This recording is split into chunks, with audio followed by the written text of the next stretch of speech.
ভালোবাসার ধ্রুবতারা পর্ব 15 লিখেছেন সাদিয়া ইসলাম নূর। তারা ধ্রুব চৌধুরী বাড়ির ড্রয়িং রুমে, সামনে সকলেই উপস্থিত। তারা ভয়ে ধ্রুবর পিছে কাচুমাচু হয়ে দাঁড়িয়ে আছে। বাড়ির সবাই যেন এদের এমন কাণ্ডে হতবাক। সালমা চৌধুরী নিচে এসে এমন কাণ্ড দেখে তারাকে সজোরে 2টা চড় দিলেন। সালমা চৌধুরী: ছি, তারা এতটা নিচে নামবি কখনো ভাবতে পারিনি। নিজের ভাইকেই বিয়ে করলি? আরে সেটা না হয় বাদ দিলাম, আমার আর তোর আব্বুর কথাও একবার ভাবলি না? আমাদের সম্মতিও নেওয়ার প্রয়োজন মনে করলি না? এই দিনটা দেখার জন্য তোকে বড় করেছি। ছি! তারা কিছু বলতে যাবে তার আগেই তার গালে আরও 2টা চড় বসালেন সালমা চৌধুরী। তারা অঝুরে কান্না করতে করতে বলল, মা, আমি ভুল করেছি, কিন্তু আমি ধ্রুব ভাইয়াকে অনেক ভালোবাসি, আর আমি ওকে ছাড়া বাঁচতে পারবো না। মা প্লিজ।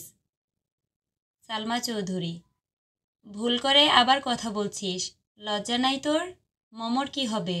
ওর কথা একবারও ভাবলি না? তারাকে আবার মারতে যাবে তার আগেই ধ্রুব তারাকে টেনে নিয়ে যায় তার কাছে। ধ্রুব: কাকিয়া, অনেক সময় ধরে তোমার এই ফালতু জিনিস দেখছি। তারাকে মারার কথা আর মাথাতেও এনো না। ও এতদিন তোমাদের সম্পদ হয়তো ছিল, কিন্তু এখন থেকে ও আমার, আর ওকে কিছু বলার অধিকার শুধু আমার আছে। আর ওর গায়ে একটা হাত তুললে আমার থেকে খারাপ হয়তো আর কিছু হবে না। ওকে আর আমি ওকে ভালোবেসেছি। মনে তো হয় না কোনো অন্যায় করেছি, কিন্তু এ বিষয় নিয়ে আর কোনো কথা বলতে চাই না। আর তোমাদের এত প্রবলেম থাকলে আমি তারাকে নিয়ে চলে যাব, কারণ আমরা এখন বিবাহিত। সালমা: ধ্রুব, তুমি এসব কি বলছো? ও না হয় ছোট, কিন্তু তুমি আর মোমো, ও যদি শুনে তাহলে ও কি করবে তুমি একবারও ভেবেছ? শোনো, আমি এত কথা ভাবতে পারবো না। আর আমি ছাড়াও অনেক ভালো ছেলে আছে, অনেক ভালো ছেলে পাবে মোমো। আর আমি ওর সাথে কিছু করিনি। ওই আমাকে বিয়ে করতে চেয়েছিল, এতে আমার এক বিন্দু পরিমাণও মত ছিল না। খালেদ সাহেব: তোমরা চুপ করো। একটা ঘটনা যখন ঘটে গেছে, এখন তো আর সেটা নিয়ে ঝামেলা করে কিছু হবে না। এখন বরং এটা ঠিক করার চেষ্টা করতে হবে। লোক জানাজানি হওয়ার আগে আমরা ওদের বিয়েটা বড় করে দেব। কম তো অসম্মান হলো না। খালেদ সাহেব এমনিতেও জানেন, বেশি কিছু বললে হয়তো ধ্রুব তারাকে নিয়ে চলে যাবে। তখন কি হবে? সে আর ঝামেলা চান না এ বাড়িতে। মোমো আর আফসানাকে বুঝিয়ে বললে হয়তো তারা বুঝবে, বলে দীর্ঘ নিঃশ্বাস ছাড়লেন। তার কথায় যেন বাড়ির সবাই হতবাক। ধ্রুব তারাকে নিয়ে চলে যেতেই যাবে এমন সময় মোমো আর আফসানা আসলো। তারা ঘরের মধ্যে ঘুমিয়েছিল। মেয়েটার উপর তো কম ধকল গেল না। সবার চেঁচামেচিতে নিচে এসে এমন কাণ্ড দেখে তারা দুজনেই হতবাক। মোমো: কি হয়েছে? ওরা দুজন মালা পরা কেন? ধ্রুব, তুমি কি করেছ? ধ্রুবর সোজাসাপটা উত্তর: আমি আর তারা বিয়ে করেছি। মোমো যেন কয়েক মুহূর্তের জন্য বাকরুদ্ধ হয়ে গেল। মোমো: কি বলছো এসব ধ্রুব? আমার সাথে নিশ্চয় মজা করছো না? ধ্রুব: শুন মোমো, তোর সাথে না আমি এখন কোনো মজা করার মুডে নাই, সো প্লিজ। বড় মামা, ওরা কি বলছে? তুমি কিছু বলছো না কেন? তুমি তো আমাকে বলেছিলে ধ্রুবকে তুমি আমার করে দিবে, তাহলে কিছু বলছো না কেন? ধ্রুব কি বলছে? হ্যাঁ ভাইজান, ধ্রুব এসব কি বলছে? তাহলে আমার মেয়ের কি হবে? তোমরা কি আমাদের সাথে নাটক শুরু করেছ? আমার মেয়েকে তোমরা কি পেয়েছ? আসলে আফসানা, তেমন কিছু না। তেমন কিছু না? তোমার ছেলে বিয়ে করেছে, আর আমার মেয়ের কি হবে? আর তুমি বলছো কিছু না? তারা, তোকে তো আমি কোনোদিন কম ভালোবাসিনি, তাহলে তুই কিভাবে এমন করলি? একবারও কি মমর কথা মনে পড়ল না? তারা অঝরে কান্না করছে। হয়তো সে এমন কিছু না করলে এসব কিছু হতো না। আসলে মামুনি, আমাকে ক্ষমা করে দিও। ওকে কি বলছো মা? ও তো প্রথম থেকেই চাইতো না আমাদের বিয়েটা হোক। দেখতে না সারাদিন কেমন ধ্রুবর পিছন পিছন ঘুরতো। আবার আমাদের এঙ্গেজমেন্টের দিন কি দিয়ে বশ করলি তারা ধ্রুবকে? সামলাতে পারলি না তারা নিজেকে, তাই না? বলেই তারাকে টেনে একটা চড় দিল। ধ্রুব কোনো কথা না বলে সোজা মমর গালে সজোরে চড় দিল। মম তাল সামলাতে না পেরে পড়ে গেল।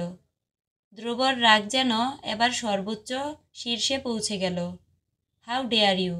তুই তারাকে মারার কে? He is my wife. এত বড় সাহস কোথায় পেলি?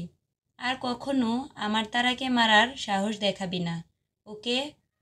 ধ্রুব, তুই এমন কেন করছিস? ও তোকে আমার থেকে কেড়ে নিয়েছে, আর তুই? ধ্রুব বাঁকা হাসি দিল। কি বললি? আমাকে তোর কাছ থেকে কেড়ে নিয়েছে? আমি কবেই তোর ছিলাম।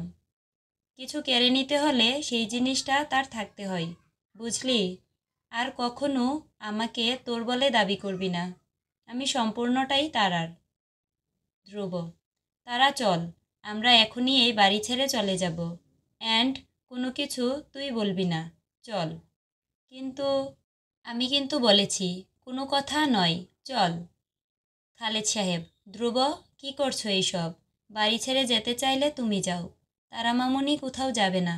শুনছো না তুমি? আপনি হয়তো ভুলে গেছেন, তারা এখন আমার স্ত্রী। সো আমি যেখানে যাব ও সেখানেই যাবে।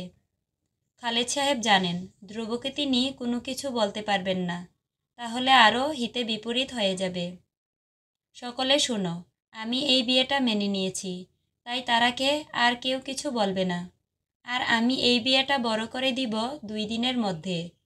আমি এই বিষয়ে আর কোনো কথা শুনতে চাই না। এখন সবাই শান্ত হও। তারা মা, যাও, রুমে যাও। আফসানা, ভাইজান, কোনো কথা নয় আর এই বিষয়ে। খালেদ সাহেবের কথা অমান্য করার সাহস কারণ নেই, তাই সবাই এই বিষয় মেনে নিয়ে চলে গেলেন। রাত 8টা। বাড়ির কারোর মুখে কোনো কথা নেই। তারা এখনও বিষয়টাকে মেনে নিতে পারছে না। আফসানা খান চলে যেতে চেয়েছিলেন, কিন্তু তাকে অনেক বুঝিয়ে রাখা হলো। মমতো যেন বাকরুদ্ধ হয়ে গেছে। সবাই খাবার খেয়ে যার যার রুমে চলে গেল।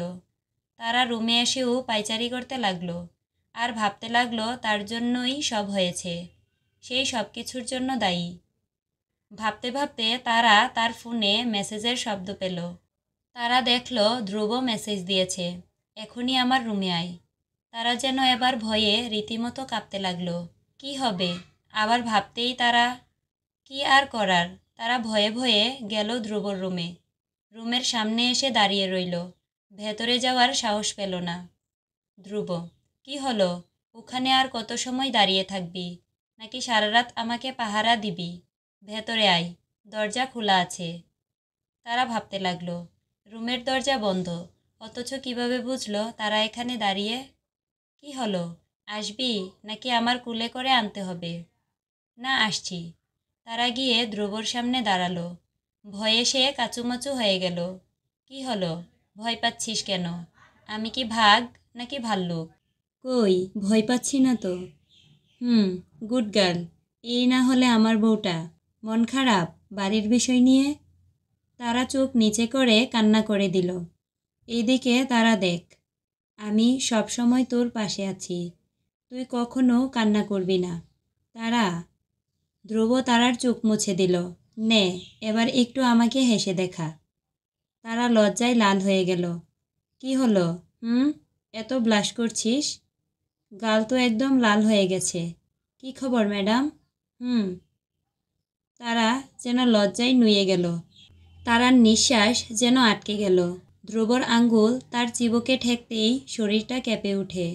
তুই জানিস, তোকে এভাবে দেখলেই আমার ভেতরটা অন্ধকার হয়ে যায়। তারা কোনো কথা বলার ভাষা হারিয়ে ফেলেছে। সে শুধু কাঁপছে। ধ্রুব তারাকে শক্ত করে জড়িয়ে ধরে বলতে থাকে, আমাকে কখনো ছেড়ে যাবে না তো তারা? আমি শেষ হয়ে যাব। বল না তারা। তারা, কখনো যাব না। ধ্রুব তারার ঠোঁটে ঠোঁট ডুবিয়ে দিল। তারা ভয়ে কাঁপছে। তারার নিঃশ্বাস গলা দিয়ে বের হতে পারছে না। শরীর কেঁপে উঠছে। চোখ বন্ধ করে নেয় তারা। ঠোঁটের মাঝে অনুভব করে ধ্রুবর রুক্ষ ভালোবাসা, তার তাপ, তার অস্থিরতা। হঠাৎ দরজা খোলার শব্দে তারা ধ্রুবকে সরিয়ে দেয়। তারা ভয়ে ভয়ে মরে যাওয়ার অবস্থা। এখন কে এলো? তারা চোখ তুলে তাকাতেই চোখ গেল দরজার পাশে দাঁড়িয়ে থাকা মমর উপর। মম: বাহ, তারা নষ্টামি শুরু করে দিয়েছিস। আর তুমিও ধ্রুব, ছি, এই নষ্টা মেয়ের সাথে এরকম কিভাবে করলে? আমার কথা একবারও মনে পড়ল না? ধ্রুব যেন এবার রাগ কন্ট্রোল করতে পারছে না। ধ্রুব: তুই কে যে তোর কথা মনে পড়বে? আর তুই কাকে নষ্টা বলছিস? She is my wife. আর কারো রুমে ঢোকার আগে নক করতে হয়, জানিস না? সে খুসনি কোনো সময়? নে বের হ, রুম থেকে বের হ। মোডটাই অফ করে দিলি, ফালতু। মম: ধ্রুব, তুমি এমন কিভাবে বলতে পারো? তুমি আমাকে ভালো না বেসে কীভাবে এই নষ্টা মেয়েকে ভালোবাসো? আমি এখনই এই সব কিছু সবাইকে বলে দেব। ওয়েট। তারা: আপু, তোমার দোহাই লাগে, প্লিজ তুমি কাউকে বলো না। প্লিজ আপু, বলেই মমর হাত ধরে কান্না শুরু করলো। মম এক ঝটকায় হাত সরিয়ে নিল আর বলল, আমি বলবো না। কিভাবে ভাবলি তারা? Just wait. না না আপু, প্লিজ। ধ্রুব: তারা স্টপ, তোর কান্না থামাবি? ধ্রুবর চিৎকারে তারার কান্না থেমে গেল। ধ্রুব মমকে একটা চর মারল। ব্ল্যাকমেল করছিস? আমরা স্বামী স্ত্রী, সো আমরা এসব করব। তুই তোর যা করার তুই তা কর। আর আমি তোকে ভালোবাসবো? My foot. আমি শুধু তারাকে ভালোবাসি। তারা is not my option, she is my one and last priority. Now out. কি বললাম শুনলি না? আউট। মম রাগে গজগজ করতে করতে বের হয়ে গেল। তারা তো ভয়ে শেষ। মম সবাইকে বলে দিলে কি হবে?